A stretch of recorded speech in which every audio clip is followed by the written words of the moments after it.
Joseph Mendoes. I'm here with another video for virtualsheetmusic.com. I wanted to do a video on the Dotzauer Etudes, actually, the first volume of the 112 studies for cello. I think that this first volume is really valuable for a couple reasons. Each etude, with the possible exception of I would say 5 or 6 of them in the first book, I don't find them terribly useful. But most of them have a very specific technical aspect to them. They address one particular thing very well and kind of almost repetitively throughout the etude, but not in a way that makes it boring to practice. In my opinion, they're very interesting harmonically, and some of them are actually quite musically deep and satisfying. These etudes, at least with some of my students, get a little bit of a bad reputation. Some of my students feel like that they're a little bit boring or a little bit, well, boring. But largely it has to do with how you practice them and how you view them. If you view them with enthusiasm and with the right spirit, you can play them and practice them in the correct way. Now, there's one in particular I'd like to highlight today. It's number 11, I believe. It goes a little bit like this.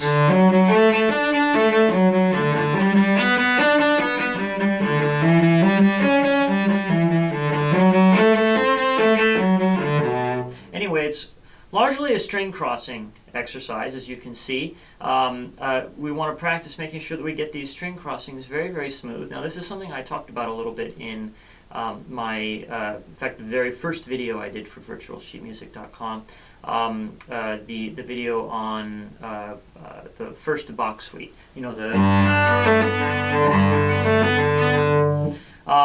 We talked about getting the string crossings very smooth and exploring this space between the strings. And basically we want to be doing this here as well. We don't want it to sound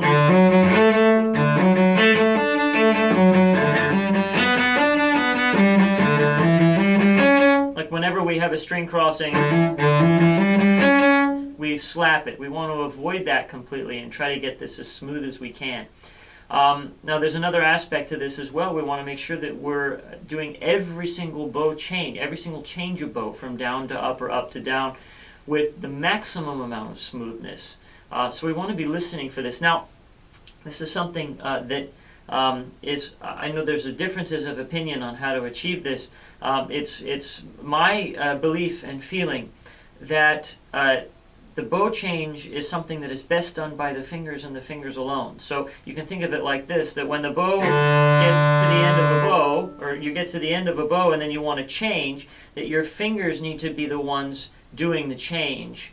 The smaller joints are best suited to these kinds of things, to do these things very smoothly. For example, if I try to do it from the shoulder, if I keep everything here locked and I don't move it at all, and I do it from the shoulder, you can hear there's a little bit of a click at the bow change, and it's not very smooth. The reason for this just has to do with I'm probably going to misquote poor Isaac Newton here, but one of his laws of motion that has something to do with the relationship between mass and movement. That when you have something moving in one direction and you need it to change direction, you need a large amount of energy to get that large mass moving in the other direction. Now, this is why I try to use the smallest amount of mass to do this change as possible. Because that means it's going to be the easiest to control. It's going to be the most effective at getting this change of direction to happen smoothly. So that's why you'll see me in this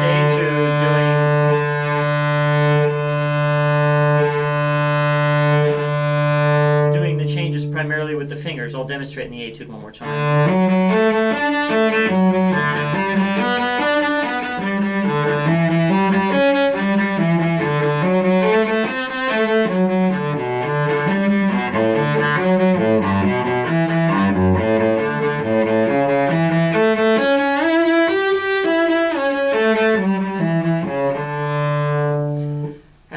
The etude progresses like that. Now, Another kind of basic fundamental idea that we need to grasp here is the dynamics in this etude. You can hear I'm doing very subtle crescendo and diminuendo as I go up and as I go down. This is written into the etude in most editions, I hope.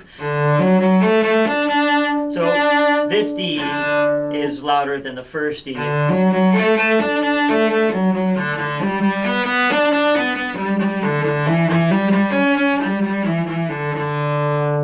So we want to be making sure that that really comes out.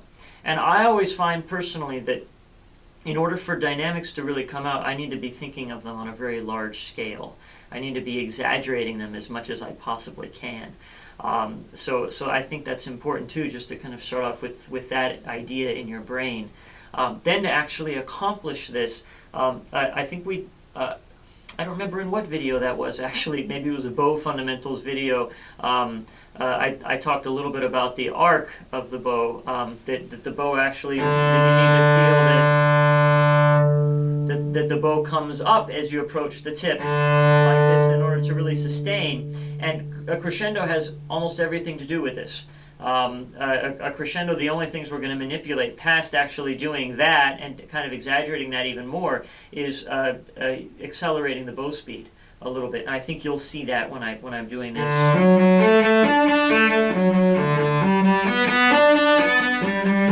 You'll see I suddenly use a lot more bow when I want to play a little bit louder. But this goes along with this playing on these little curves.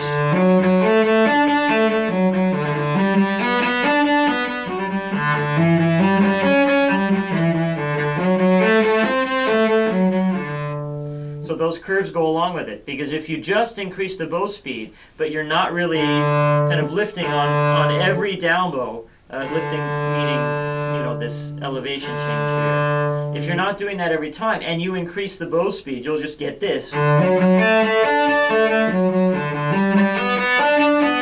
bow will be slipping instead of getting really solid, good quality sound.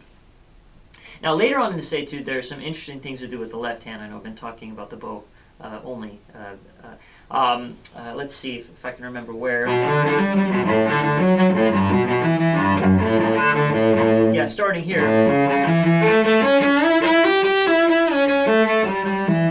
There, of course, we have a shift, so you can work on your shifting. And it's the same things we talked about in the shifting video, making sure that your thumb is really, really free, and making sure that that finger is releasing before you actually move. That's really important too, to make sure that the finger is not... So we hear that big slide.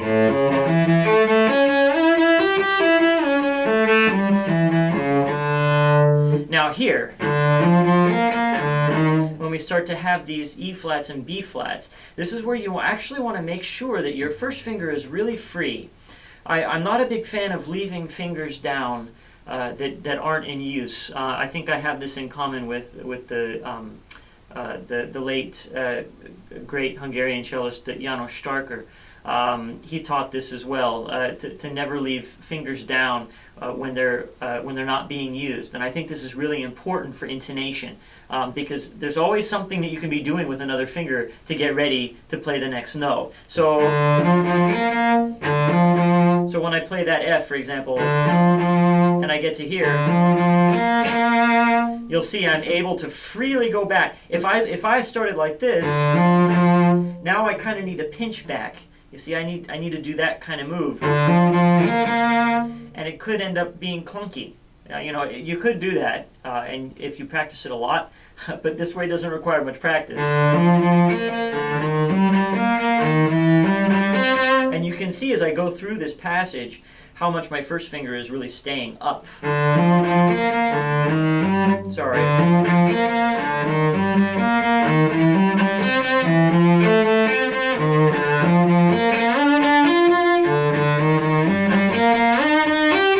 And you'll see even here when I have to go a large distance, I'm making it feel like it's not a large distance because I'm starting with that first finger up. If it's here, this is when I'm going to squeeze and do something like that. But then it makes it really easy to get to that position, to get to that note, if I start in this position.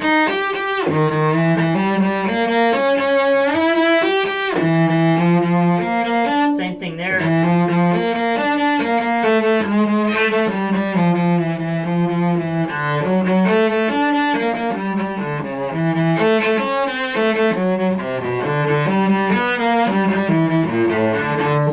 Not too many more examples until the end of it. Now, why don't I try playing through the whole thing for you? Hopefully this will go pretty well, and I'll be able to demonstrate a lot of these things in this etude.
I hope I remember to show you everything in that etude, but there's even more things to work on, such as just the beauty of your sound and making sure that you're applying vibrato in the right way and making it sound really musical and as poetic as possible. So I think if you're focused on doing all of those things, you'll have a lot of success with this etude. And I hope you discover more of these Dotzauer Etudes, which you can find on the Virtual Sheet Music website for purchase.